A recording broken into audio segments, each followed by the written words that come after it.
Hello everyone and welcome back to Nate the Hoof Guy. Now if you're a seasoned hoof trimming professional, you could probably identify this right off the bat. If you're a novice, you're probably thinking it's something else.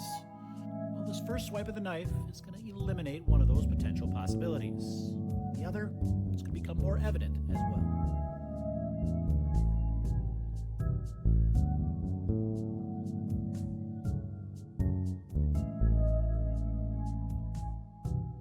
Now the novice may have thought this was a sole ulcer, but that would have been right here, and that's all clear. What we have here is actually called an axial fissure.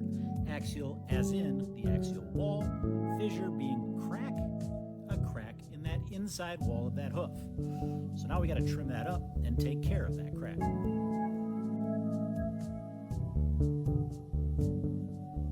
As I trim this lateral claw, might look like there's a problem there as well. But all this is a little bit of natural shedding. We've got some debris packed up behind that, so that's what you're looking at there. You'll see as we trim this down that all disappears.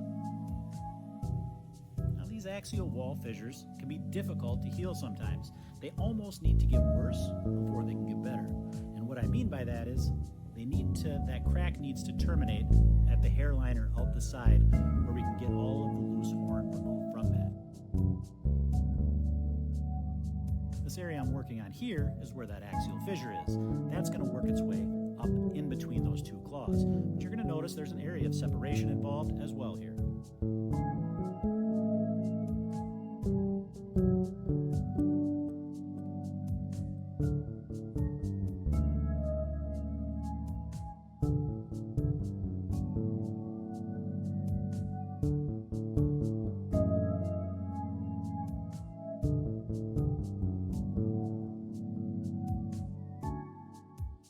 Here you can get a good view of both the separation and that axial fissure down below. And it looks like it's going to terminate, which is exactly what we want. Now we just need to work on the separated horn along here.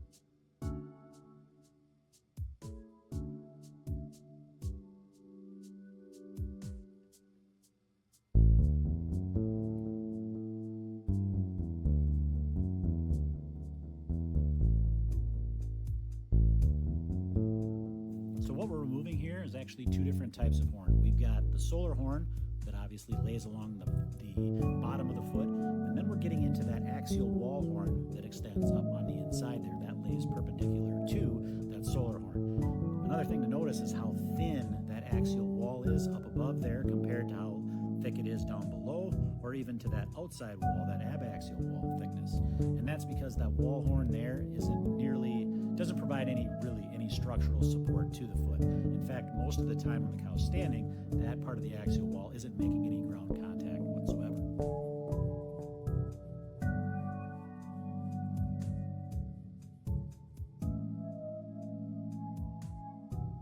You can probably tell based on the location of these that they're not the easiest to work on either, let alone try to film and work on. But we do our best.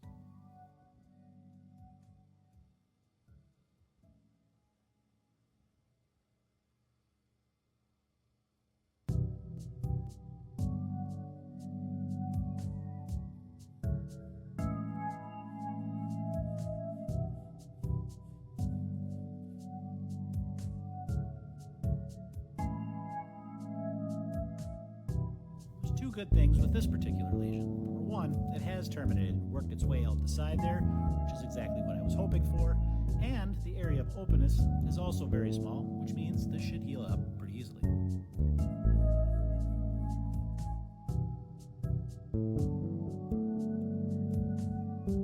So now we'll get this foot wrapped up, we'll let her go back to her pen,